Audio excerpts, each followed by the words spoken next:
I'm from hood schemes, birth hood dreams, so hood teens grow hoodwinked. Blink and life has passed them by.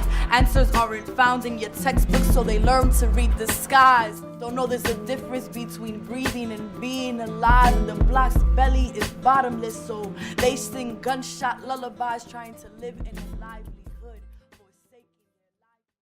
Could you briefly introduce yourself? Who you are, where you come from? Sure.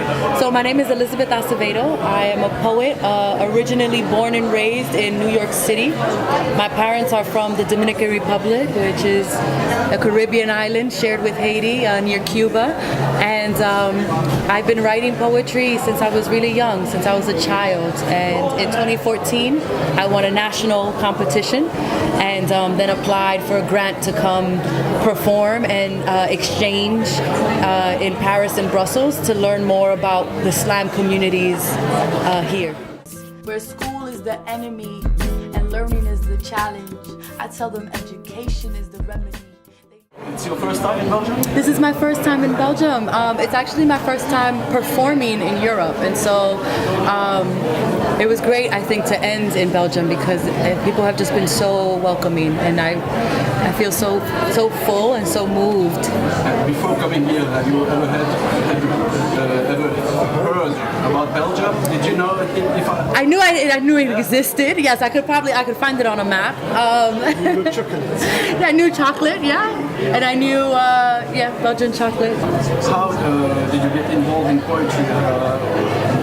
You wake up one morning and you said to yourself, okay, today I'm going to write poetry, or have you been influenced by a poet? Yeah. I don't know.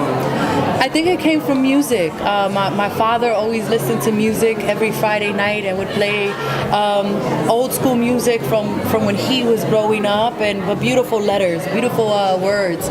And so I was very influenced by that. My brothers played hip hop all the time. So I think it was my wanting to be a songwriter, but not having a great voice. And so using the words for poetry.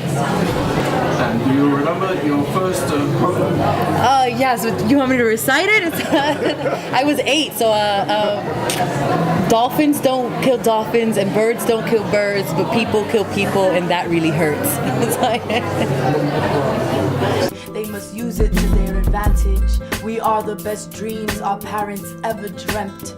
Living languageless, because I speak Slanglish, Spanglish, and King George English, but have no translation.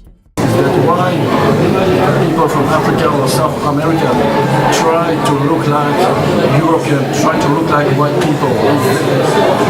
I try to understand this phenomenon, the black people who make their skin whiter or their hair brown. Why they think that white people are superior when all this started? I want to understand. Sure, yeah. Have you ever asked this question? Yeah, I think it's I think when you come from places that have a long history of colonialism, you want to get as close to who had power, right? Because you don't ever want to be put in that position again. And when you think about countries in Africa, if you think about South America, the Caribbean, when you are enslaved and or become a second-class citizen because a particular country came and took over, I think you want to align yourself, at least initially, right? Because you want to say, okay, well, if I don't look like this, they might not treat me this way. And I think that understanding then became a standard of beauty. It became, well, this is what beautiful is because these are the people who have power. These are the people who have the ability to make the laws. And I think a lot of our countries and people who come from those places are learning now to undo. We're trying now to reverse that indoctrination that happened, right? And I think it's really a question of why people came to these places and said, I am better and I am more beautiful and I am stronger. I think that is the question. What made European or white folk think that they could do that to other people? Might be a better question. And you explained very well the fact that you can call it a slam slam or whatever you want, the main thing is to gather people and to share emotions and feelings.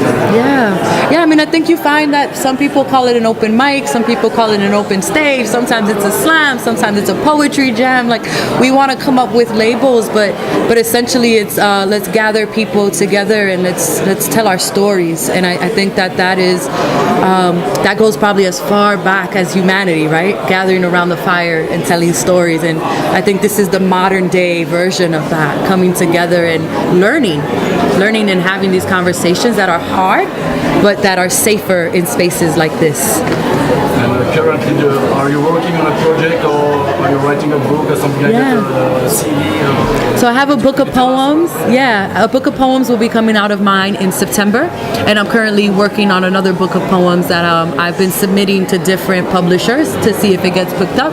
And I'm always working on new poems for the stage to perform, novels. I do a lot of different things, and so I kind of just see what works.